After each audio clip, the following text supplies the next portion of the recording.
살아계신 아버지 하나님 감사합니다. 이 시간 우리가 하나님 앞에 예배의 자리에 나오게 인도해 주심을 감사합니다. 온종일 예배하다가 나의 신앙 고백, 우리의 신앙 고백이 현장의 신앙 고백, 그리고 시대와 또 현장과 모든 것을 초월하는 신앙의 고백이 되기를 원합니다. 이 시간 역사해 주시고 붙들어 주옵소서. 예수가 그리스도의 심을 늘 고백하기를 소망합니다. 구주 예수 그리스도 이름으로 간절히 기도 올리옵나이다. 아멘. 여러분 반갑습니다. 오늘 우리가 설명절 아닌 추석명절이죠. 추석명절 또 오가는 걸음 가운데 많은 성도님들도 계실 것이고 또 저와 여러분 각자의 형편과 처지와 환경 속에서 오늘 우리가 붙잡고 나가야 될 말씀은 크게 두 가지입니다. 그게 두 가지가 뭐냐면 고백입니다. 어떤 고백이냐면 나의 고백입니다. 나의 사랑 고백이 아니라 오전에는 나의 신앙 고백이고 오후에는 나의 현장 고백입니다.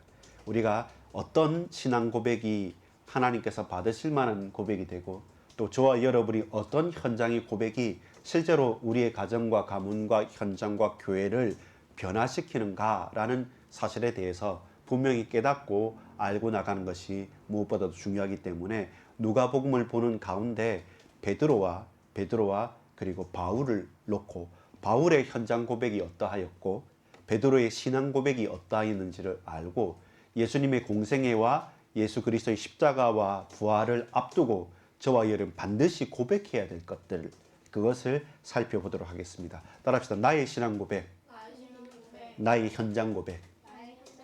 나의 신앙 고백이라 함은 우리의 믿음에 대한 고백입니다. 가장 중심이 되고 가장 기초이면서 시작이죠. 믿음이 시작되어야지만 열매를 맺고 변화가 일어납니다. 동시에 저와 여러분 나의 현장 고백이어야 됩니다. 이게 단순하게 내 머리 상상으로 마음으로 위안을 얻는 일반 종교가 아니라 복음인 것이죠. 복음은 개인을 변화시키는 겁니다. 복음은 현장을 변화시키는 겁니다. 복음은 모든 것을 변화시키는 것이기 때문에 나의 신앙 고백과 나의 현장 고백은 뗄래야 뗄 수 없이 같이 가는 겁니다. 나의 신앙 고백에 있어서 가장 모델이 되는 게 베드로고 나의 현장 고백에서 가장 전도자로서 모델이 되는 것이 바울입니다. 그래서 오늘 오전에는 베드로의 신앙 고백을 볼 것이고 오후에는 그리고 저와 여러분이 바울의 현장 고백을 볼 것입니다. 이것을 놓고 나는 어떻게 신앙을 고백해야 되는가? 우리는요. 그리고 우리는 우리 가정에서 우리 현장에서 저와 여러분 어떻게 현장을 고백할 것인가? 실제로 내 삶이 바뀌어지고 실제로 우리 지역이 변화되어지는 전도와 선교를 놓고 믿음의 도전을 어떻게 나갈 것인가? 라는 중요한 제목 또 중요한 주제를 놓고 우리 함께 말씀을 상고해 보도록 하겠습니다. 크게는 세 가지입니다. 오전에도 세 가지고 오후에도 세 가지인데 하나는 뭐냐면 생명, 사명, 소명이라는 겁니다. 우리 신앙이 뭐냐? 신앙에서 어떤 고백을 할 것인가? 따라합시다. 생명 고백, 사명 고백, 소명 고백.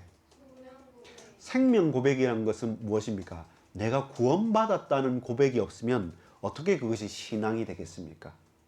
사명 고백이 뭡니까? 구원받은 나는 이렇게 살겠다고 하는 우리 인생의 목적이 없고 목표가 없는데 마음대로 살겠죠. 그 생명이 점점 미약해지겠죠.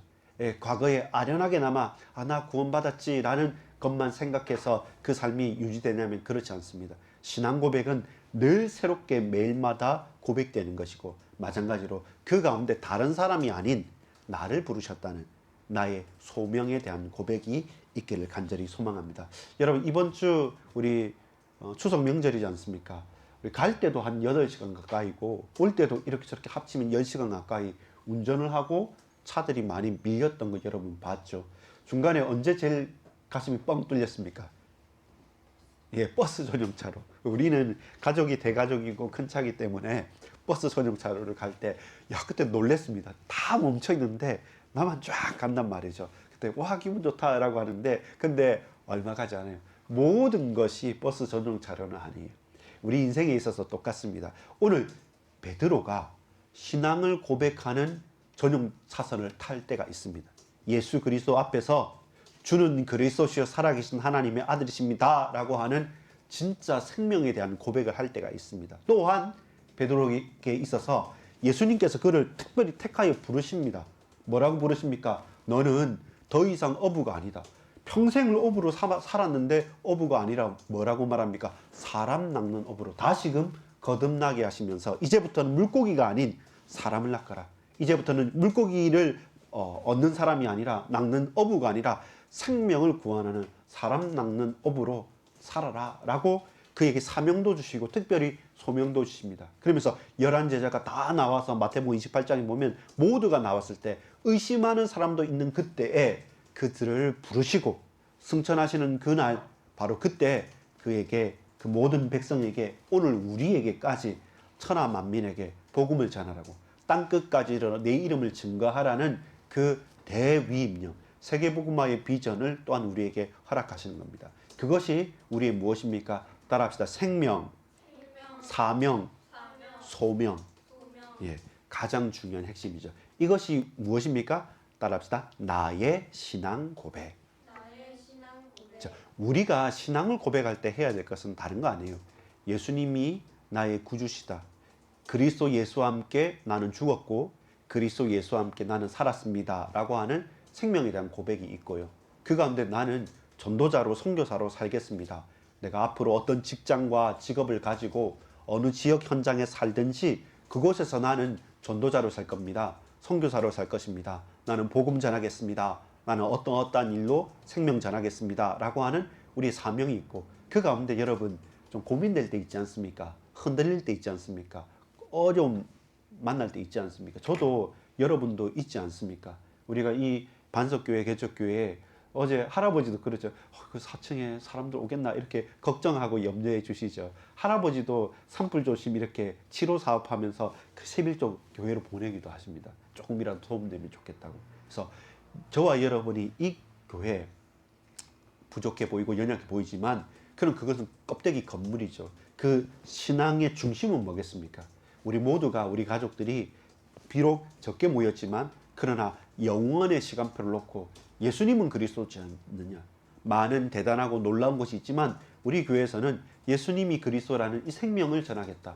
그리고 될 수만 있다고 한다면 매일 현장에서 기도하고 전도하면서 생명 전하겠다. 그러면서 저와 여러분 아직 나는 학생이고 아직 우리의 형편과 처지는 이렇지만 그러나 하나님께서 나를 부르셨음을 나는 분명히 압니다라는 소명을 가지고 우리가 살아가잖아요. 그렇다면 이 반석교회는 이유 있는 교회고 신앙의 고백이 있는 교회고 생명이 있는 교회고 사명을 감당하는 교회고 그리고 또 뭡니까? 그의 부르심에 있는 소명이 있는 교회가 되는 것이에요. 여러분 왜 개척교회가 중요하냐면 모든 교회 생태계 속에서 미션, 사명 중심의 교회이기 때문에 그래요. 나중에 규모가 커지고 뭔가를 이루어 갔을 때는 나중에 맨 끝에는 커다란 건물만 남는 박물관 같은 교회가 되거나 혹은 유지하기 위해서 조직을 유지하기 위한 교회밖에 되지 않아요. 왜냐하면 조직이 그래요. 커지는 규모에 따라서 그래요. 그러나 작은 교회들, 개척교회들이 많아지면 각자의 미션과 각자의 현장, 각자의 사명 중심으로 움직이게 됩니다. 왜냐하면 여러분 여기 있는 딴 거 아닙니다. 항상 우리는 마음을 딱 다짐을 가지고 어떻게 하면 복음 전하지, 또 전도하지, 어떻게 하면 우리의 기도의 제목을 담아서 선교사님들을 섬길까, 그 선교 현지에 정말로 미션, 하나님이 원하시는 복음의 운동, 전도 운동이 일어날까, 선교의 문이 열려질까라고 기도하지 아니할 수 없어요. 왜냐하면 다른 거에 신경 쓸 필요 없어요. 무슨 밥을 먹을까 마실까 뭐 몇 명 되지도 않는데 그것보다는 더 중요한 생명과 사명과 소명에 집중하는 교회가 되는 거죠. 그런 교회들이 많아져야지만 그 중에 중형 대형 교회도 또한 나오게 되는 거예요. 그래서 여러분 우리가 버스 전용 차로를 타고 가는 시간표는 각자의 인생에 있어서 짧을 수 있어요. 어떤 구간에 있어요. 큰 고속도로 구간에만 있습니다. 여러분 차선이 2개밖에 안 되는데 전용차로를 하나 두면 더 밀리게 됩니다. 차선이 큰 5차선, 6차선 되는 곳은 전용차로를 두면 조금 밀려있지만 빨리빨리 대중교통 사람들이 많이 탄 차들이 빨리 가기 때문에 되는 거예요. 근데 우리가 꼭 원하고 싶어서 모든 것에 나는 이렇게 내 특권을 가지고 살 수는 없는 거예요. 그래서 오늘 우리가 분명히 고백해야 될 중요한 내용. 나는 하나님 앞에서 신앙을 고백하겠다. 서론입니다. 하나님 앞에서 신앙을 고백하라. 인 겁니다. 사람 앞에서 신앙을 고백하는 게 아니에요. 시간표나 그 현장에 따라서 계속 왔다 갔다 하는 신앙 고백이 아니에요. 누구 앞에서? 하나님 앞에서 신앙 고백을 하는 게 하나님의 자녀의 중심이고 우리의 본분인 겁니다. 여러분 거의 대다수 그거예요. 뭐냐면 제가 폰을 저 내려놨는데 여러분 싸움이 뭐냐면 이런 싸움이에요. 옆에 보면 우리 CGV도 있고 저 뒤에 가면 또 롯데시네마도 있지 않습니까? 극장의 최고의 경쟁 상대가 뭔지 압니까? 작년 재작년은 코로나였죠. 왜냐면 모이지 못하니까 코로나였겠죠. 근데 잠재적으로 극장, 영화 산업의 최고의 경쟁자는 뭡니까? 예, 넷플릭스와 같은 OTP 서비스. 그냥 과거에는 여러분 TV 브라운관에 보는 것, 여러분 모니터에 보는 게 작았잖아요. 근데 요즘에는 집에도 웬만큼 50인치, 60인치 되는 그걸 딱 앉아서 보면 영화 극장 같은 그게 있어요. 네. 또 여러분 보세요. 극장에는 언제 어떤 프로가 어느 극장에 며칠 날부터 며칠 날까지 몇 시에 한다 나와 있잖아요. 그 예약도 해야 되잖아요. 근데 OTP 서비스는 넷플릭스나 이런 것은 어떻게, 티빙이나 이런 것은 어떻습니까? 내가 아무 때나. 그것도 하나하나 구매할 수 있지만 또 어떻습니까? 정액제로 월별로 또 년별로 구독을 해버리면 거기는 모든 걸 다 보잖아요. 그리고 요즘에는 새로 올라오는 것도 많아요. 또 요즘에는 극장에서 개봉하지 않고 처음부터 OTP 서비스에 개봉하는 개봉작도 많단 말입니다. 그러니까 영화 산업의 최고의 경쟁자가 뭐였냐면 OTP 서비스였어요. 여러분 옛날에는 저기 아카데미상이나 영화제에서 수상을 할 때 극장에서 필름 영화만 대상으로 했다가 그 다음에는 OTP 서비스는 안 해줬어요. 근데 그것도 바뀌어지게 된 거죠. 자, 문제는 뭐냐면 여러분 경쟁 상대가 있습니다. 하나님 앞에서 우리가 나의 신앙 고백이 필요한데 우리는 이 하나님 앞에서 나의 신앙 고백을 하지 못하게 만드는 경쟁 혹은 유혹거리가 있습니다. 그게 뭡니까? 사람들 앞에서 가십거리, SNS 하듯이 고백하게 만드는 거예요. 근데 거기에 열광하죠. 아까 해주도 이렇게 인스타 아까 뭐 피드라죠. 피드는 뭐죠? 어떤 의미죠? 네, 맞아요. 게시물이죠. 내 게시물을 여러분 1년에 한 번 올리면 그 사람 인스타에나 뭐 페이스북이나 뭐 어디에 인기가 있겠습니까? 없겠습니까? 없죠. 바로 그거예요. 신앙 고백은 한 번의 고백이 영원한 고백일 수 있어요. 베드로의 마태복음 16장 16절의 고백이나 사도행전 4장 12절에 천하 인간에게 구원을 얻을 만한 다른 이름을 우리에게 주신 적이 없다. 이 고백은 그 인생의 고백이고 영원한 고백이고 평생의 고백이잖아요. 근데 인스타에서나 여러분 페이스북이나 다른 SNS나 트위터 X라죠. 거기에는 뭐 해야 됩니까? 계속 올려야 돼요. 계속 올려야 돼요. 그리고 그것을 누가 봅니까? 하나님께서 보십니까? 물론 하나님께서 보시겠죠. 누가 봅니까? 내 친구들이, 나하고 연결된 사람들이, 아니면 어떤 마케팅을 하고 싶으면 그 그림이나 그 사진이나 그 내용을 올리면 그것을 관심 가지는 사람들에게 말하는 거죠. 그러면 여러분 저를 봐보세요. 하나님 앞에서의 나의 신앙 고백과 여러 사람들 앞에서의 SNS의 나의 가시거리, 나의 피드는 같은 걸까요? 다를까요? 달라요. 여러분 그걸 알아야 돼요. 근데 우리의 신앙 고백이 하나님 앞에서 평생의 중요한 생명을 건 고백이 돼야 되는데 그냥 올렸다가 지우고 올렸다가 기분 나쁘면 계정 파괴해버리고 그 다음 막 옆에서 욕하고 옆에서 막 이렇게 막 이렇다 저렇다 말하는 그 가십거리에 계속 설왕설래하는 그 인스타 피드가 SNS의 글이 과연 우리의 신앙의 고백이 될 수 있을까요? 없을까요? 안 돼요. 그런데 엄청난 경쟁 상태는 되고 있습니다. 왜 그렇습니까? 우리의 마음과 우리의 생각을 붙잡고 있기 때문에. 그 문화라는 것은 강력하기 때문에. 우리의 감각이라는 것은 너무나도 놀라운 무기가 되기 때문에 그래요.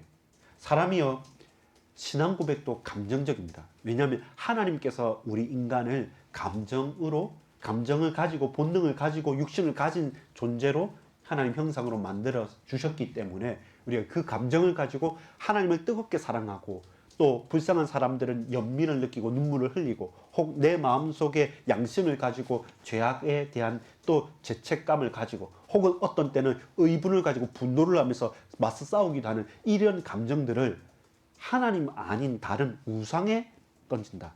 여러분 만약에 생각해 보십시오. 과거에는 하나님 말고 우상이 있었죠. 지금은 하나님보다 더 많은 시간을, 더 많은 고백을, 더 많은 일들을 하게 되는 여러분 SNS 그 플랫폼 자체가 우상이 아니라고 할 수 있습니까? 거기에 저와 여러분이 중독이 안 되고 있습니까? 그렇다면 여러분 생각해 봐야 될 게 거기 있는 거죠. 그걸 조절할 수 있다. 그것을 중독이 아니라 내가 활용할 수 있다. 그럼 어떤 사람은 진짜 SNS에 그 제가 피드를 잘 안 하는데 그 게시물을 좋아요하거나 또 그 구독하거나 한 게 뭐냐면 그 인스타에도 항상 이분은 뭐냐면 신학 서적 성경 구절 그것만 딱 읽어요. 딱 찍어요. 그냥 다른 사진하고 내가 읽은 딱 찍고 요건 이랬습니다. 그래서 답을 안 해요. 그냥 자기가 계속 올리기만 해요. 내가 뭐 해도 난 대답하지 않습니다. 그냥 나는 그냥 내 그 말씀을 혹은 이 책을 읽고 좋은 것을 나누기만 합니다. 그래서 그 모든 사람 왜냐하면 자기 자신이 그렇게 계속 답하고 왔다 하니까 너무 사람이 어떤 반응을 해주는 거에 매이고 또 내 마음만 나하고 똑같은 뜻만 가진 사람이 아니라 반대하는 사람한테는 뭐 갈등도 일어나니까 그것 때문에 시달리다가 난 그냥 하나님 앞에서 성경 말씀 읽고 좋은 거 올리고 혹은 책 읽고 거기다 요약 올리면서 나 스스로가 또한 이것을 통해서 도움받는 사람들에게만 하기 원합니다.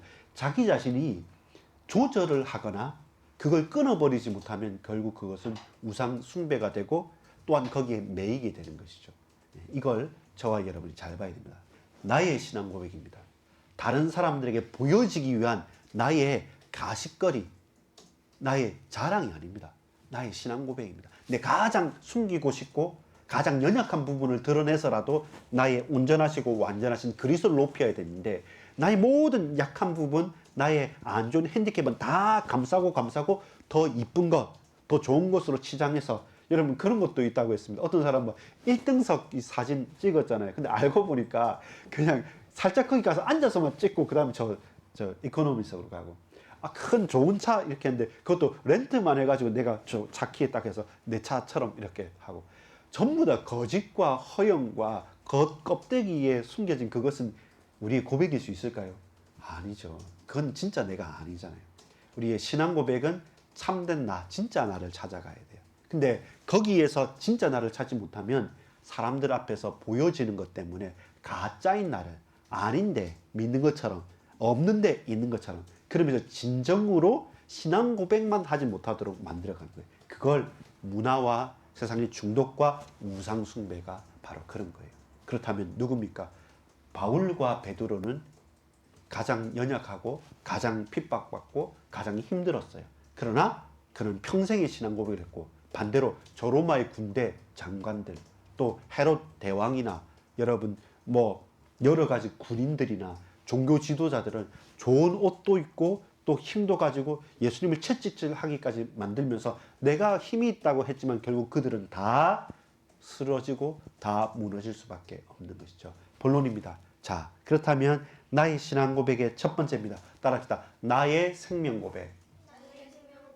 우리의 생명, 나의 생명이 어디에서 있습니까? 오늘 오전에는 베드로를 통해서 보겠는데요. 베드로가 진정으로 예수님을 만나고 나서 그의 생명이 약동하기 시작했습니다. 그 전까지는 먹고 살기 위해서 어부 노릇을 했잖아요. 근데 예수님을 만나고 나서는 그가 어부였던 모든 것들을 그 그물을 다 던져버리고 배도 다 던져버리고 오로지 예수 그리스도 앞에 무릎 꿇었습니다. 예수님께서 가시는 곳 나도 가고 예수님이 죽으면 나도 죽고 예수님 따라 나 갈 테니까 나는 예수님 버리지 않겠습니다. 그렇게 말하고도 베드로는 흔들리기도 합니다. 그러나 그 마음 중심에 분명한 것은 무엇이냐면 네가 나를 사랑하느냐? 네가 나를 사랑하느냐? 네가 정말로 나를 사랑하느냐? 할 때마다 베드로는 고백합니다. 그리고 근심합니다. 그러면서 또 고백하고 또 고백합니다. 주님, 내가 주님을 사랑하는 줄 주께서 아시지 않습니까? 라고 고백하는 거죠. 예수를 만나야 무엇이 있다? 생명이 있다. 그래서 우리의 고백은 뭡니까? 예수 생명 고백입니다. 내가 영원히 산다는 고백이 아닙니다. 예수 생명의 고백입니다. 왜 예수 생명의 고백입니까? 예수님은 죽고 어떻게 하신 분? 부활하신 분입니다. 여러분 부활이 죽었다가 눈 뜨는 게 아닙니다. 나사로도 부활한 게 아니라 다시 살아난 거예요. 다시 살아났다가 나중에 또 어떻게 됩니까? 또 죽어요. 지금 여러분 주위에 이스라엘에 보면 나사로 아직까지 살아 있습니까? 다 죽었어요. 모든 사람은 기적에 의해서 어떤 대단한 역사에 있어서 죽었다가 혹은 여러분 딱 죽었다고 했는데 어떤 여러분 영화 같은 거 보지 않습니까? 갑자기 여러분 제세박동기 가지고 또 응급처치하면서 또 인공호흡하면서 딱 죽었다고 생각하는데 다시 해서 소생케 되는 사람 봤습니까? 안 봤습니까? 봤잖아요. 그 사람은 응급조치를 안 했으면 죽었겠죠. 근데 의사 선생님이나 다른 응급조치사 때문에 또 그 구호를 잘 할 수 있는 사람 때문에 막 이렇게 응급조치를 해서 살아나기도 하잖아요. 그럼 그 사람은 죽었다가 부활해서 영원히 안 죽습니까? 또 죽잖아요. 예수 생명은 뭐냐면 부활의 능력인 것이죠. 그 부활은 영원한 생명인 거예요.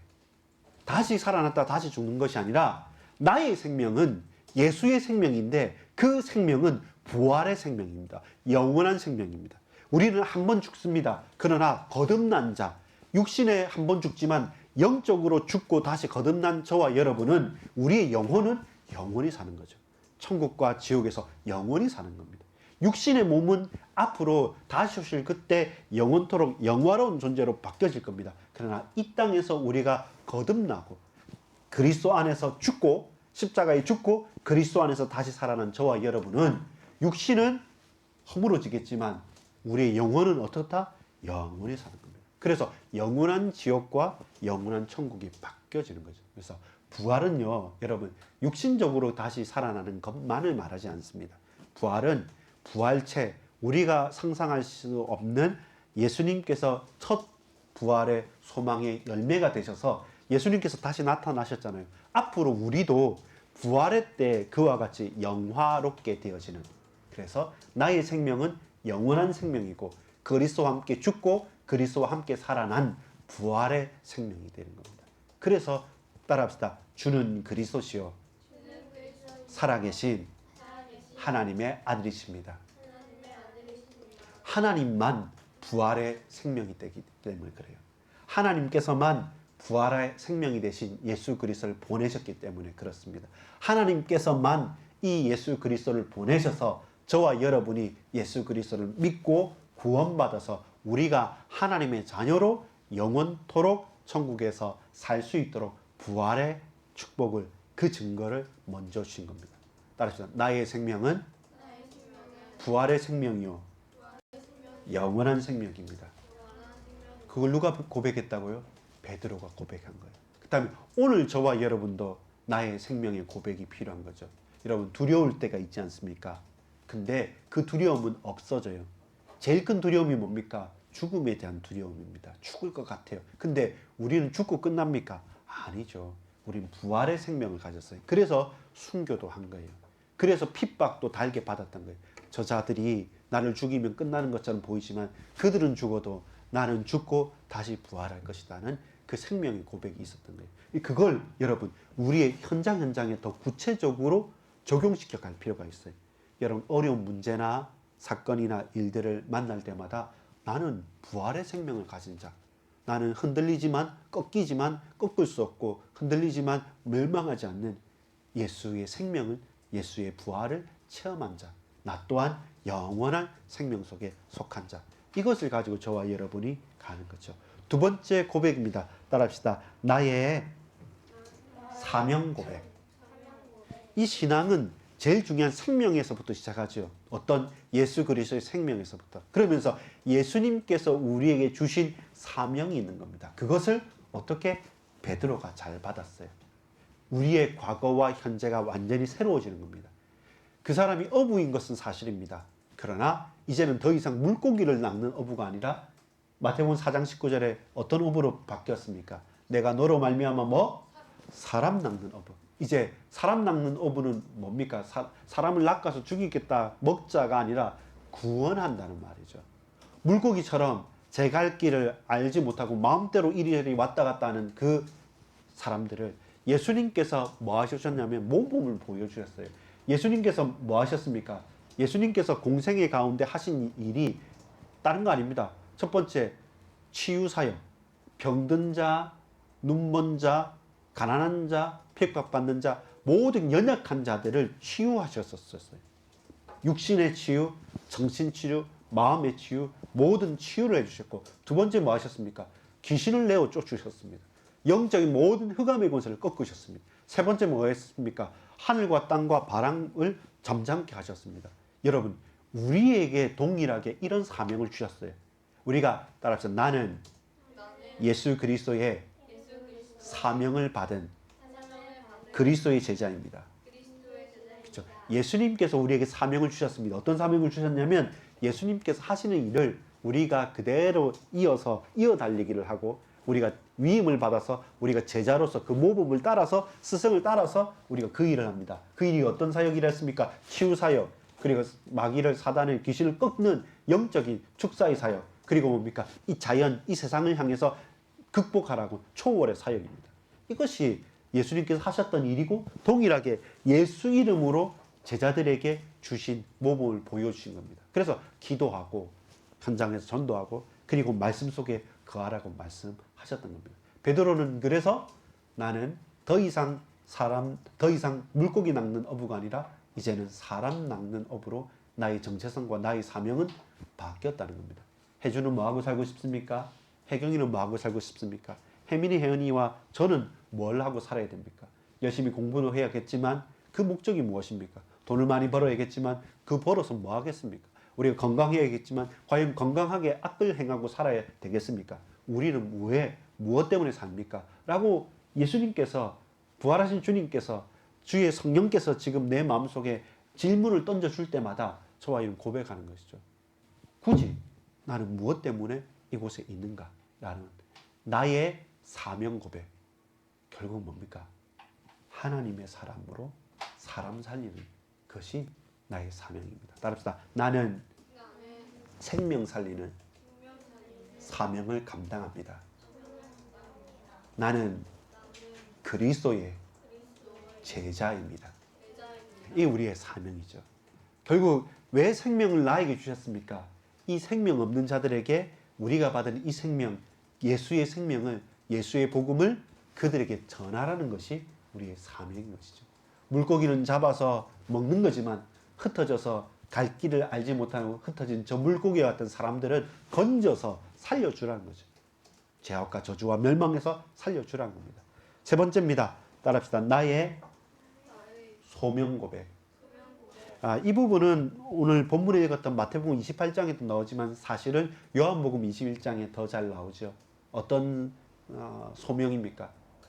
마지막까지 위대한 마태복음 16장 16절에 주는 그리스도시요 살아계신 하나님이라고 하나님의 아들이시라는 생명을 제대로 알고 고백했던 베드로지만 그가 두려워하는 것들, 우리가 자빠지고 넘어지는 실수하는 것들, 저와 여러분의 영적인 무지들, 그리고 칼과 총과 여러 가지 두려움으로 우리를 위협하는 것들 때문에 예수님을 3번이나 부인합니다.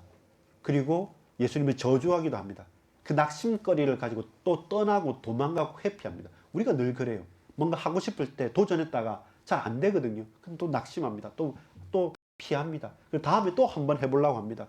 영어 공부도 그렇고 다이어트도 그렇고 또 여러분 여러 가지 모든 것들도 늘 그렇게 부딪힘 때문에 나는 안 되는구나 라고 하는, 또 다른 사람들은 나는 할 수 있어 라고 하는 똑같은 그런 행동에 대한 고민들 때문에 나에 대한 이유를 발견하지 못하고 있는 겁니다. 그때 예수님께서 나타나셔서, 부활하신 주님께서 나타나셔서 그 디베랴 바닷가에서 다른 말씀하지 않으셨죠.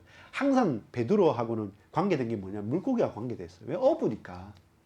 저와 여러분에는 마찬가지예요. 이게 나의 신앙 고백이 왜 현장 고백과 떨어지지 않고 동일하냐면 결국 내 현장에서 멀리 떨어져서 여러분 수도원에 들어가거나 저 산에 절에 들어가는 게 아니라 내 삶의 현장에서 우리는 고백을 해야 돼요.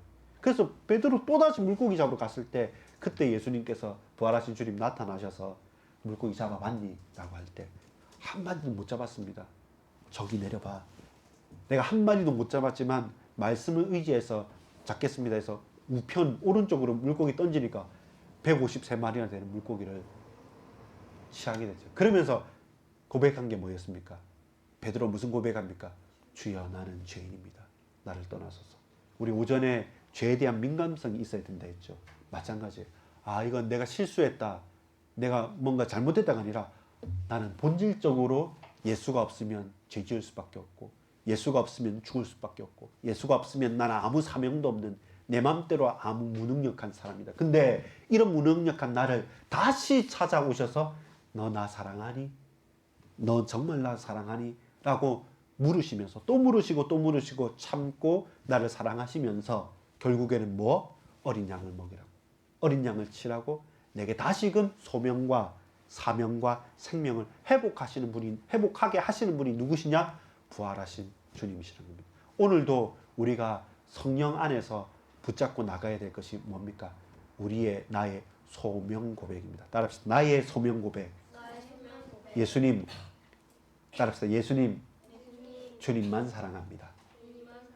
내가 주님은 사랑합니다. 나의 주, 나의 하나님, 내가 주님을 사랑합니다. 그게 소명 고백을 할 수 있는 거예요.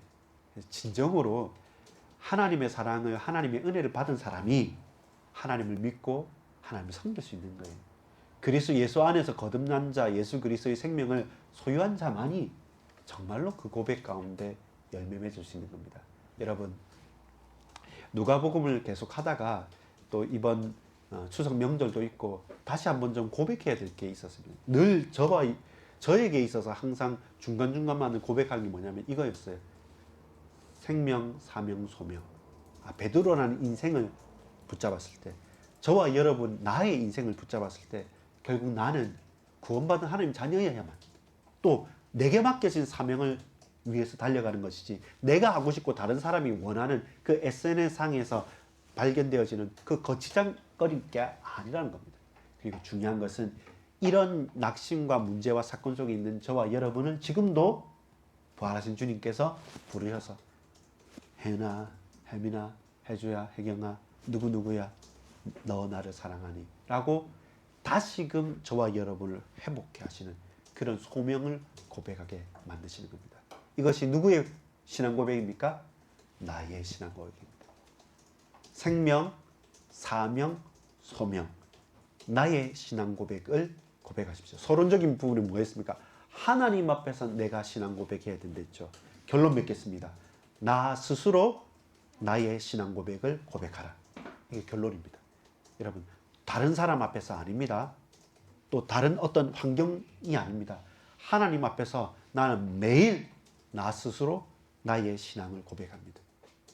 나 구원받은 하나님 자녀입니다. 나 전도자입니다. 예배자입니다. 나는 부족하지만 하나님 사랑을 받은 하나님의 자녀입니다. 이 신앙 고백을 따라합시다. 나는 매일 스스로 나의 신앙을 고백합니다.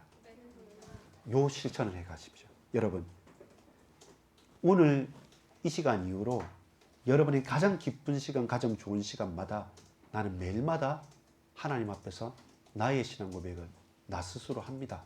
그 고백이 공부할 때든 친구를 만날 때든 무료할 때든 아니면 아주 두려울 때든 순간순간마다 나는 스스로 나의 신앙 고백을 하나님 앞에서 할 수 있는 그 믿음의 자녀들로, 정인들로, 그리스도의 제자로 쓰임받기를 간절히 소망합니다. 기도하겠습니다. 아버지 하나님께 감사를 드립니다. 하나님 앞에서 하나님께 나의 신앙을 고백합니다.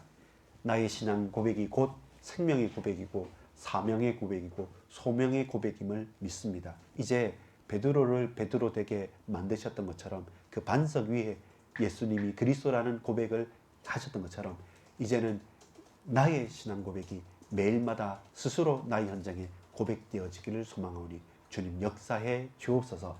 믿고 감사드립니다. 구주 예수 그리스도 이름으로 간절히 기도 올리옵나이다. 아멘.